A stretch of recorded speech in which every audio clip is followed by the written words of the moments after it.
Good morning.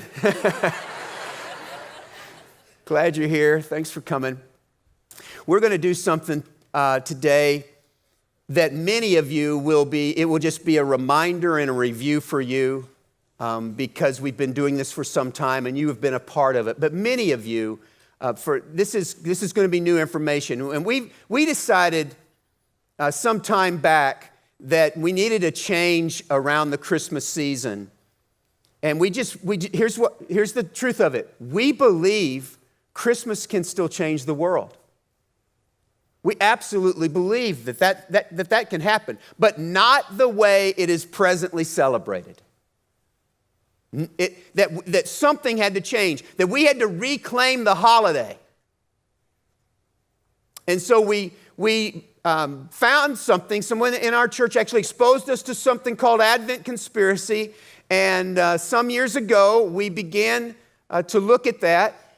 And we have now embraced that as kind of the rally cry around how we do this. And what we realized just this past year was many of you have come in and you've heard Advent conspiracy and you've heard us talk about it, but we used to talk about it and kind of learn about why we were doing some of the why behind it. We haven't done that in a while.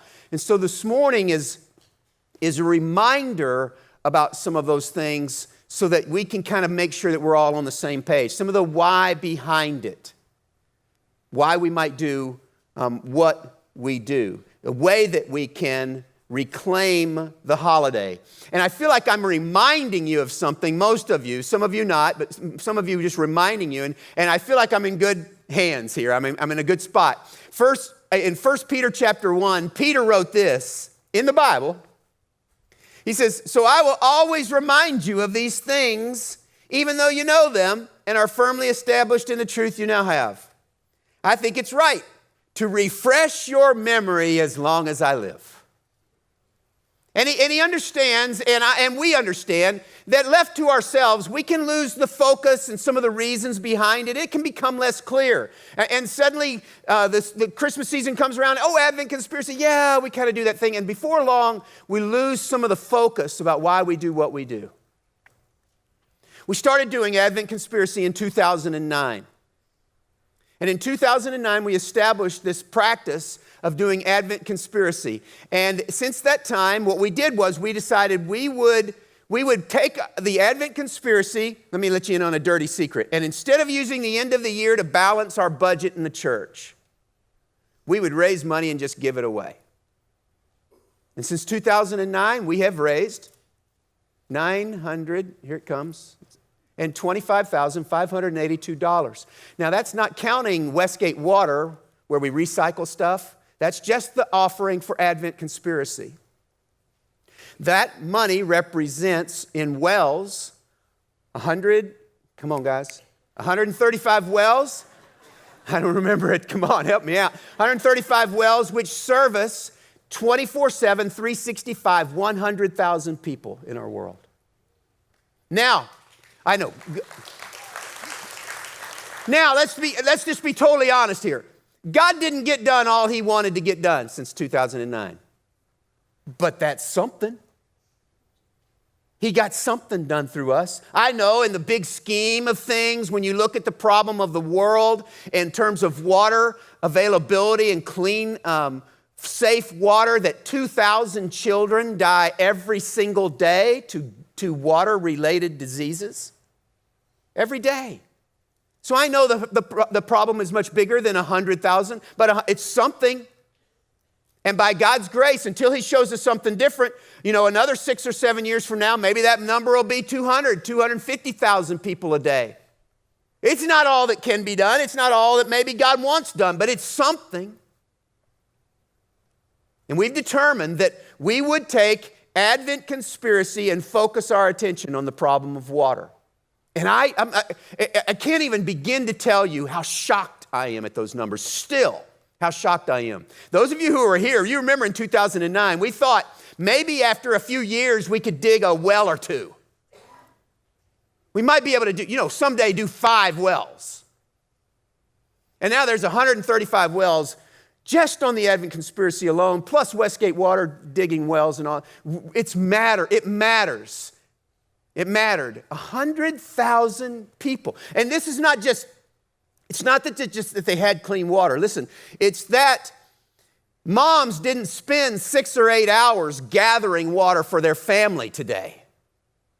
Children weren't taken out of school and put a bucket on their head and walked along with mom so that they could have water for their family to survive. The implications of clean water means that children are healthy and can get into school. They can start to learn. They can actually, it's one of the foundational building blocks of quality of life.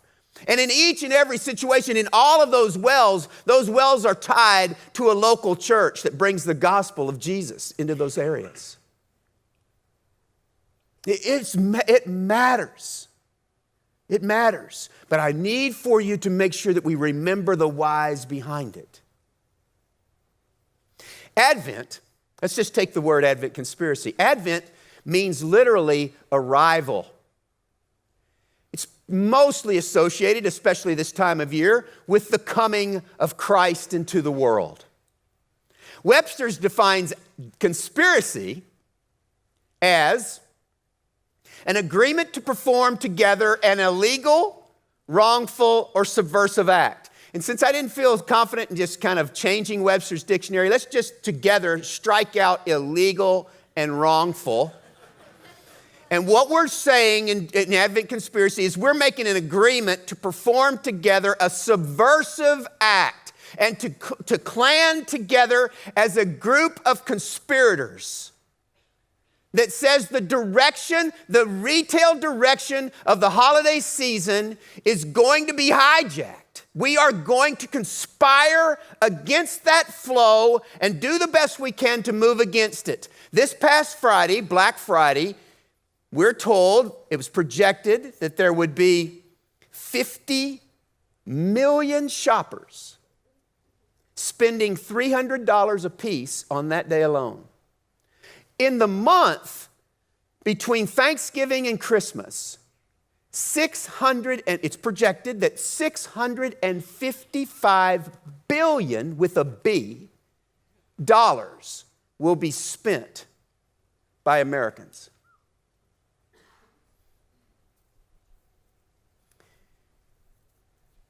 Now, Advent conspiracy is not an effort to try to eliminate Christmas spending. That is not what it is. And I'll give you a strategy in just a minute. Let me share a story. I've never spoken publicly about Christmas at my home, not because I was guarded about it, but just because I just didn't think about it much. So in this season, I've been thinking about it. The first 10 Christmases of my life were extravagant. Even though we added a child every 2 years in my family, so by the time I'm 10, there were 5 of us, it was extravagant. I can remember my 10th Christmas. I got the best bike on the block. A Swin, 5-speed bike, little banana seat. Oh, dude, it ripped. It was orange, my favorite color. It ripped. And my brother got one just like it red. It was extravagant. And then my father, after my 10th Christmas, during my 11th, when I turned 11, he left. And he left and everything changed. My father never financially helped my mom. My mom went to work at nights for minimum wage, and I looked it up on Google. Minimum wage in 1967 was $1.25. So for $1.25, she was trying to raise, working at nights, 5 children on her own. But she just couldn't let go of Christmas. She just couldn't. But she couldn't afford Swin bikes anymore. So she would go to Gibson's. Now, anybody know Gibson's? A few from the South? Gibson's is the southern version of Kmart, but cheaper. Okay, so, and for those of you who you don't even really get Kmart anymore, think Walmart, but cheaper, okay? Lower rent. My mom would go to Gibson's sometime in August and September, and she'd pick out tons of toys, tons of these, but quality was not the objective, it was quantity. How many presents would be wrapped under the tree? Because before it had been extravagant, so she would buy junk. Think Cracker Jack toys. And then she would put it in layaway. She didn't have any credit.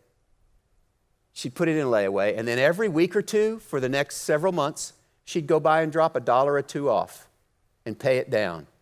And then on Christmas, when we got close to Christmas Eve, she would take my brother that was just underneath me in age, and me, and we would go pick up all the toys for the 3 youngest ones, and we'd wrap them like crazy that night to get them ready. And however many that she had paid off, we got to take, and some that we didn't get, she left. And she thought, see, my mom wasn't a believer at the time, and she didn't have the resources to kind of rally people together and say, look, y'all, things have changed. And all the kids knew that, except for my littlest brother. We all understood. But she couldn't let it go. So she spent money she didn't have on junk we didn't need that wasn't going to last 24 hours before we broke it. And early on, I learned that's kind of what Christmas is about. You spend money you don't have on junk people really don't need. For folks, some of them you don't even like. I'm just being honest. I'm just saying what you're thinking.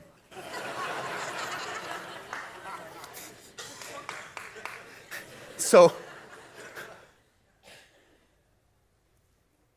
we want to rethink this. We want to rethink this a little bit and remind one another about some of the reasons that we're here. If you brought a Bible, open it up to Matthew chapter 6. It's on your device. It'll be great. Open it up on a device. If you brought actually, there's a Bible. How quaint. Old school. Matthew chapter 6 is part of a 3-chapter sermon called the Sermon on the Mount by Jesus. It's a famous sermon, and it's probably a gathering of several different sermons that he would give from time to time and occasionally give the whole sermon. He speaks on a number of different topics. He'll talk about what it means to be happy and who is really blessed in this life. He'll talk about hypocrisy, and he'll talk about anger and marriage and not to steal or to lie, and how revenge is a poison and to get it out of your life. He talks about how to talk with God and how to pray. And then right in the middle, he talks about this little section beginning at verse 19, and he talks about treasures. And he tries to, in just a few verses, refocus kind of some of our thinking about stuff. And he's going to introduce us to 2 treasuries, compare them, 2 perspectives, and then 2 masters. Verse 19, chapter 6. Jesus says, "Do not store up for yourselves treasures on earth, where moth and rust destroy and where thieves break in and steal, but store up for yourselves treasures in heaven, where moth and rust do not destroy and where thieves do not break in and steal. For where your treasure is, there your heart will be also." His key word here is really treasure. This understanding of what is he talking about. Jesus would use this word to talk about the accumulation of things that mankind kind of gathers to itself. And he's saying here that you don't want to put your emphasis or your hopes or your plans into the kinds of treasures that moth and rust and thieves can destroy. Now, moths represent just the normal outpouring of what nature does to destroy stuff. There are things that you and I own that just over the natural course of nature will destroy it. Rust represents time, that time will destroy it. And thieves represent anything that can be taken away from you or stolen away. If you think about it then, he's just saying, don't place your treasury in anything that's temporal, but instead have an eternal perspective. Another way of thinking about this word for treasures is, perhaps most of you should be familiar with the the trilogy, The Lord of the Rings. Probably everybody here has at least seen one of those or parts of one of those. And that story unfolds as the tension, the narrative kind of centers around the existence of this powerful ring. And whoever has that ring has the ability, once placed on the finger, to disappear. But it also has these other powers that it begins to possess the soul of the person who has it and turn their hearts towards evil. And the whole trilogy is about the gathering together of this band of folks that are going to do their very best to destroy this ring. Now, I know there are Tolkien fans out there, and I just butchered your favorite story. But technically, that's what's going on. And there's this one character in there throughout the trilogy who had possession of the ring and lost it and now is searching for it again. And you'll remember him. His name is Gollum. And Gollum would refer to this ring as my precious. What do you call precious? What do you arrange your life around? What do you spend time dreaming of the pursuit and possession of? And Jesus would say that if it is a temporal thing, something that moth and rust and thieves can steal, then it's the wrong treasury. That you're placing your hope in a wrong thing. And watch what happens. It kind of builds from there. Then he says in verse 22, he says, the eye is the lamp of the body. If your eyes are good, your whole body will be full of light. But if your eyes are bad, the whole body will be full of darkness. If then the light within you is darkness, how great is that darkness? What happens as you begin to put your hope in this temporal treasure is that your eyes then begin to focus on it. It seems like all you ever see is that. I've shared with you before that I am particularly biased towards Ford pickup trucks. I love Ford pickup trucks, four-wheel drive Ford pickup trucks that are raised slightly, but not too high. I'm too old for that. And particularly, I like white Ford pickup trucks. Guess what everybody drives? White Ford pickup. That's all I see. And you've had this same thing happen to you, where you begin to look towards something else and suddenly it's just all your eyes can see. I can remember when my wife and I the first 15 years or so of our marriage, we paid cash for every single car we had. And that is not a statement about our financial responsibility. It is a statement about the value of the cars we bought. No one would loan money on the cars we bought. Many of them, they were 3-digit cars. Less than $1,000. And they always broke down. I didn't have my famous mechanic friend to help me who's here today. We were always broke down. It seemed like we were, and when we broke down, I don't know if you have anything like this in your life, but it made me feel so poor. It just made me feel poor. And I didn't figure this out till later, but every time a car broke down, I would just get so angry about it. And it was pulling out stuff in my life because I grew up in a family of crappy cars. And I told Dana, someday, Dana, I'm going to get you a brand new car. And all this stuff, all this hassle will go away. And finally, the day came. We were still living in Santa Cruz, and the day came when we bought a brand new, never driven except a little bit, Chevrolet Astro van.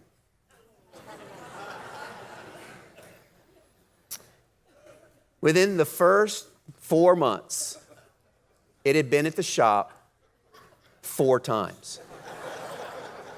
We were one visit away from that van being determined as a lemon, and we were praying that it would break down again, and it never did. And it was a reminder to me that when you're looking to something that is temporal, it will always let you down. It will always let you down. Toys break, cars bust, people leave.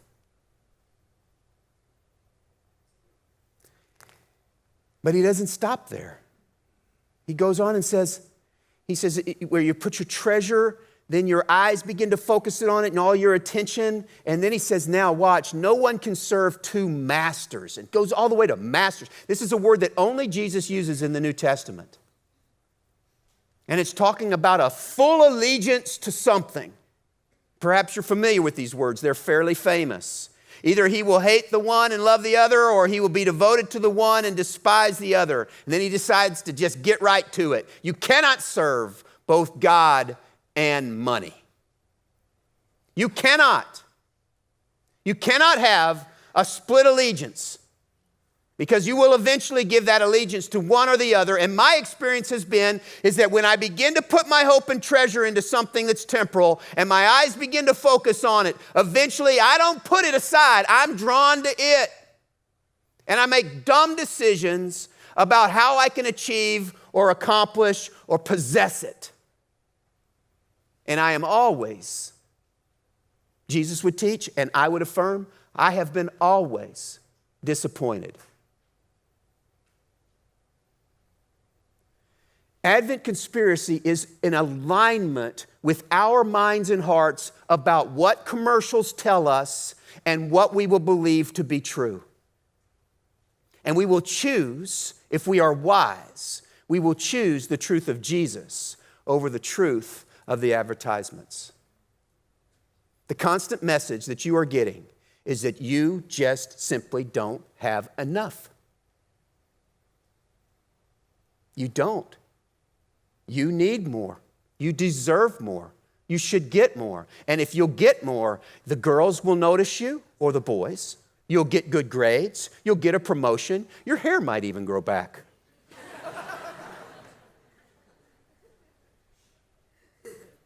And it won't.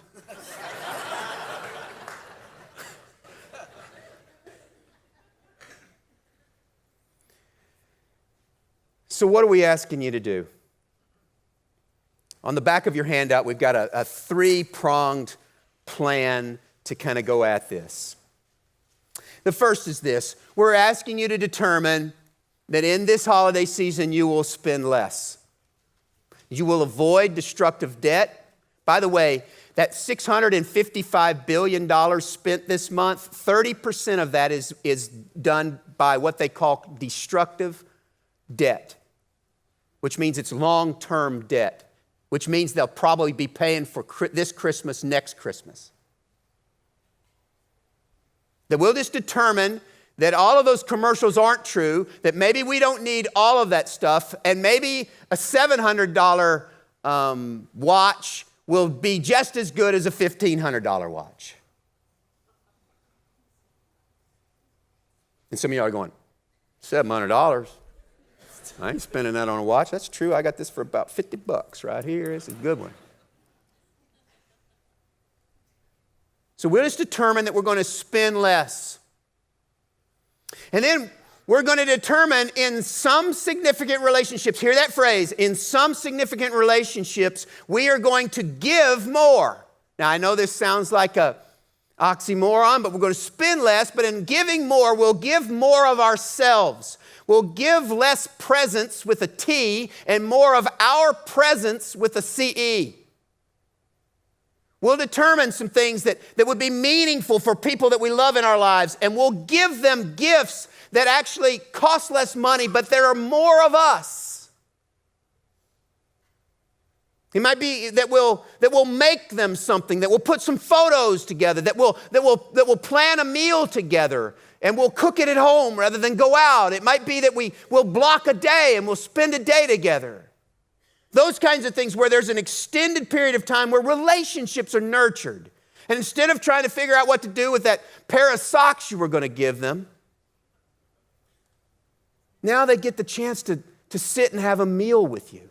And you would do this intentionally with the understanding that you're trying to spend less only in significant relationships, so that you can give more of yourself and that you can take money you were going to spend already and give it away to somebody that you don't even know. Now, for help with this, I told you that this Advent Conspiracy is actually a national kind of a movement thing, and you can go to Advent Conspiracy website, just Google it and you'll find it, and as you go there, they'll have all kinds of creative ideas of how you can do this, how you can make things instead of buy it and spend a little bit less, and then in significant relationships, please hear that phrase, let them know that what you're doing is you're taking the money saved and you're not keeping it for yourself. You're actually putting it into an offering on December 18th that gives 100% of it away to the digging of wells for fresh, clean water for people who do not have it. That's the simple strategy. I'm actually not even asking you to give any money that you weren't even going to spend. I'm just saying to reallocate it. If you, instead of spending $1,500 on that watch, spend $700 and have a meal with them, take that extra money and give it away. And allow that money to, you say, well, I don't really go here, and I don't really know you, and I don't even like you. Okay, well, any of those things is okay. This is an offering that's safe, even if you don't know and like us, because we're not going to keep one penny.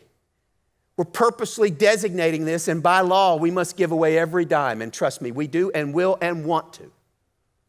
And rather than try to balance the church budget at the end of the year, we're asking to take those extra funds and see if we can't. We're at 925. We're going to break the $1 million mark this year. We will, I believe. By God's grace, we'll do that. And you'll just determine right now, and you say, well, I wish I'd heard this before Black Friday. Well, you still got gifts to buy. Now, let me go back to that phrase that I emphasized a couple of times. In significant relationships that will understand this process, please don't go to your children, parents, and say, Pastor says there's no toys this year. Okay? They will hate me. They will hate church. It's not a good strategy. It's not a good strategy. But in relationships that will understand, and possibly your kids could be part of that, but in relationships that will understand, you could just take part of the money you're going to spend, just a part of it, and designate it towards giving fresh, clean water away. What I love about some of the things that we're doing is that the wells that we dig are now wells. Let me show you some pictures of some things going on. Here's some, I think you've got pictures of wells, and as you, We've had the chance to buy one of those or two, one or two of those rigs, I think, so far. And so those are digging. Those aren't even counted in the wells that we've dug. And then here's another picture here. Some of the joy that happens when water's found. And look at just clean water available. I know we're not going to be able to solve the water problem. We're only going to solve it for some. But some matter. I dream of a day. I dream of a day when we're servicing 1 million people every single day with clean water. 1 million people. Now you think, wow, dude, you're on some kind of drug. I am. I'm flat out high on Jesus drug. I believe he could do that, and I believe he could do it through you. Because here's what happens when you dig a well. That well is a 20-year well. It's going to service people for 20 years. Good chance I'll be dead and gone. Y'all will still be digging wells. And those wells will still be giving water to people. We're asking you to refocus your Christmas emphasis. Nothing wrong against possessions, nothing wrong against watches or cars or any of those things. But when you get to that final part that Jesus says, if you end up putting those secondary things in the master position, then Jesus, actually the word there that he uses is a word that can also be used for anti-God. Anti-God. They cannot go. They're fine. A watch might be a fine number 10 thing, but it can never be a number 1 thing. A new van might be a fine number 6 thing or 7 or whatever, but it just cannot be a number 1 thing. You cannot place it in the master position. And Advent Conspiracy is a gift from Jesus above to allow his people to focus around making sure that we keep the right treasures, we keep the right perspectives, and we only serve one master. That's our invitation. And on December 18th, we'll take an offering, give it all away, and go from there. Let's pray together.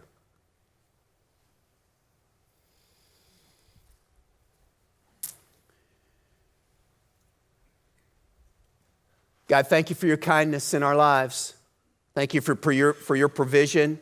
We recognize and understand that not everybody here can participate in this movement, that some are just trying to figure out how to make rent the month of December, and we want to help them too. But God, in this process, would you allow us the courage to just seek you out and determine what you want us to do? And God, if everybody here, everybody listening, will just do what you want us to do, no more, no less, I think you'll be pleased and we'll be thrilled at the results. So this Christmas, God, may you help us to be wise, to place Christ in the master position. And may the things that we say we believe and value be reflected in our budgets and in our time. That this Christmas might be rich with the spirit of hope, joy, peace, and love. Not only for us, but for thousands around us. We ask in Jesus' name. Amen.